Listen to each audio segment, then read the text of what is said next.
नमस्कार दोस्तों। आज के पोस्ट में हम पैसे का घमंड कहानी लेकर आए हैं जो आपको ज़रूर पसंद आएगा। जतिन की कार स्कूल के गेट के पास पहुंची। जतिन गाड़ी से उतरने से पहले अपना बैग और बोतल संभाल रहा था, तभी गाड़ी के बाहर एक भिखारिन गोद में बच्चा लिए आकर खड़ी हो गई और शीशे पर खटखट करने लगी। जतिन को बहुत गुस्सा आया। वह गाड़ी से उतरा और बोला, अरे गाड़ी रुकी नहीं कि तुम लोग मांगने आ जाते हो, शर्म नहीं आती? भिखारिन ने कहा, बेटा कल से कुछ नहीं खाया है, कुछ पैसे दे दो, बच्चा भी भूखा है। जतिन ने फटकारते हुए कहा, चल भाग यहाँ से, मुझे वैसे ही देर हो रही है। तभी पास में खड़ा उसका दोस्त रवि बोला, ये लो मेरा लंच, तुम खा लेना और ये पैसे भी रख लो, बच्चे के लिए दूध खरीद लेना। रवि को देखकर जतिन थोड़ा सा झेम जाता है।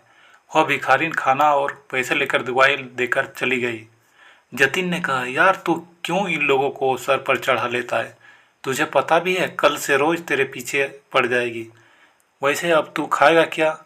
खाना और पैसे तो तूने उसे दे दिए। रवि बोला, हम जिस लायक है हम औरों की मदद करनी चाहिए। आज का लंच तेरे टिफिन में से खा लूँगा, क्यों नहीं खिलेगा क्या? यह सुनकर जतिन जोर से हंस पड़ा। उसे देखकर रवि भी हंस पड़ा। फिर दोनों अपनी क्लास की ओर बढ़ गए। अगले दिन से रवि ज़्यादा खाने लाने लगा और उस भिखारिन को देने लगा। जतिन को यह सब पसंद नहीं था। एक दिन उसने रवि से फिर बात की, यार तेरे पर पैसे फालतू है क्या जो इन लोगों पर लुटाता रहता है? रवि बोला, मेरे पास तो इतने पैसे नहीं है, लेकिन अच्छे काम के लिए कभी पीछे नहीं हटना चाहिए। मैंने अपनी माँ को सारी बात बताई। अब वो उसके लिए अलग से खाना बना देती है, साथ ही बच्चे के लिए भी कुछ न कुछ भेज देती है। अब तो इनसे एक रिश्ता सा हो गया है। मेरी बात मान, एक बार तू भी किसी की मदद करके देख, तुझे कितना मज़ा आएगा। जतिन कहता है, मेरे पापा कहते हैं कि हमारी मेहनत का पैसा हम किसी पर क्यों लुटाएं। मेरे परिवार में कोई भी दान वगैरह नहीं करता, और अगर करता भी है तो टैक्स बचाने के लिए। रवि हंस कर जवाब देता है, ठीक है, अपनी अपनी सोच है, हम क्या कर सकते हैं। इस पर जतिन बोलता है, देख ये भिखारी ऐसे ही रहेंगे और तुझे भी लूट लूट कर भिखारी बना देंगे। मेरे पास तो पैसे की कभी कमी नहीं होगी, पर तेरा भविष्य मुझे खतरे में दिखाई दे रहा है। रवि कहता है, एक काम करते हैं, कॉलेज ख़त्म होने के बाद एक बार यहीं मिलने आएंगे, फिर बताएंगे कि कौन कहाँ तक पहुँचा। जतिन रवि से मिलने का वादा कर लेता है। कुछ ही सालों में दोनों दोस्त अलग अलग कॉलेज में एडमिशन ले लेते हैं और अपनी पढ़ाई में लग जाते हैं। कॉलेज के बाद दोनों बिछुड़ जाते हैं। एक दिन जतिन अपने स्कूल के सामने से गुजर रहा था, तभी उसने देखा कि स्कूल के पास ही एक छोटी सी दुकान है, बच्चों की खाने पीने का सामान बेचने की। उस पर एक छोटा सा लड़का और उसकी माँ बैठे थे।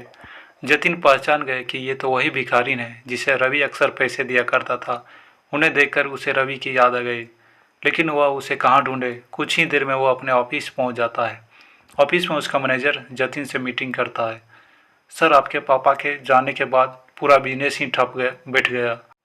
एक गलत साइट पर बिल्डिंग बनाकर सारा पैसा डूब गया।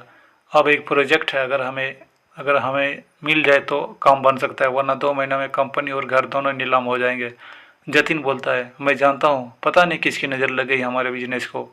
आप इस प्रोजेक्ट की डिटेल मुझे भेज दो, कल उस नए इंजीनियर से मैं खुद मिलकर उसे प्लान समझाता हूँ। हमें किसी भी कीमत पर यह प्रोजेक्ट लेना ही पड़ेगा। अगले दिन जतिन जल्दी से तैयार होकर प्रोजेक्ट की फाइल लेकर सरकारी दफ्तर में पहुंच जाता है। वहां वह इंतज़ार करने के बाद इंजीनियर के कैबिन में पहुंचता है। जतिन बोलता है, सर ये प्रोजेक्ट रिपोर्ट देखिए, हमसे अच्छी बिल्डिंग कोई नहीं बना सकता है, एक बार देख तो लीजिए सर। तभी वह गौर से देखता है, यह तो उसका दोस्त रवि था। उसे देख कर जतिन बहुत खुश होता है। रवि भी सीट से उठकर उसे गले मिलता है। जतिन कहता है, अब तो मुझे कोई चिंता नहीं है, तू है तो मेरा सारा काम हो जाएगा। यह सुनकर रवि कहता है, जतिन ये प्रोजेक्ट मैं तेरी कंपनी को नहीं दे सकता हूँ। तेरी कंपनी ने जो बेईमानी से गलत जगह बिल्डिंग बनाई, उससे तुम्हारी रेपुटेशन खराब हो चुकी है। मैं तो क्या, इस शहर में तुम्हें कोई भी प्रोजेक्ट नहीं मिलेगा। यह सुनकर जतिन रवि के पैर पकड़ लेता है, यार ऐसा मत बोल, मैं सड़क पर आ जाऊँगा। तुझे देखकर मुझे एक उम्मीद बंधी है, अगर ये प्रोजेक्ट न मिला तो मैं बर्बाद हो जाऊँगा। रवि जतिन से कहता है, चल मेरे साथ। वह जतिन को लेकर उसी स्कूल के सामने पहुंच जाता है। वहां जाकर रवि कहता है, पहचानता है इस औरत को जिसे तूने कभी भीख नहीं दी, हमेशा फटकार देता था। मैंने इसकी थोड़ी सी मदद की और आज ये दुकान पर सामान बेचकर अपनी रोजी रोटी चला रही है।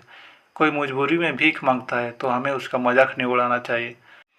आज देख, भीख तो तू तू भी मुझसे मांग रहा है, इसमें और तुझ में क्या फ़र्क रह गया। मैं तुझे नीचा नहीं दिखा रहा, लेकिन तूने सिर्फ पैसा कमाया, दुआ नहीं। आज वह भी तेरे पास नहीं है। जिस पैसे पर तू घमंड कर रहा था, आज उसी ने तुझे बर्बाद कर दिया। यह सुनकर जतिन की आंखों में आंसू बहने लगे। वह बोला, हाँ तू ठीक कर रहा है। मेरे परिवार ने कभी किसी की मदद नहीं की, यही शिक्षा उन्होंने मुझे दी। रवि जतिन को लेकर उसी दुकान पर पहुंच जाता है। वह औरत उन्हें देखकर उनके पास आ जाती है। भैया आप आइए, बैठिए, मैं आपके लिए कुछ लाती हूँ। रवि बोला, नहीं बाजी, मैं तो बस आपसे मिलने आया था, कोई परेशानी तो नहीं है। वह औरत बोली, भैया आपके कारण हम भिखारी की जिल्लत से बाहर निकल आए। मेरा बेटा अब स्कूल जाता है, यहीं पास में ही हमने एक कमरा किराए पर ले लिया है। मैं अपने बेटे को पढ़ाकर आपके जैसा अफसर बनाना चाहती हूँ। पूरी ज़िंदगी भी लगी रही तो आपका एहसान नहीं चुका सकती। उनसे मिलकर जतिन को भी अच्छा लगा। वहाँ से वह कुछ दूर जाकर वह बोला, रवि अब मैं किसी से भीख नहीं मांगूंगा, नए सिरे से शुरुआत करूंगा, ईमानदारी से, और अपनी कमाई का कुछ हिस्सा दान जरूर करूंगा। रवि बोला, अगर तू सच्चाई और ईमानदारी से काम करे तो ये प्रोजेक्ट मैं तुझे दिलवा सकता हूँ। जतिन अपने दोस्त के गले लगकर रोने लगता है। इन आंसुओं में उसका घमंड भी बह गया था। धन्यवाद।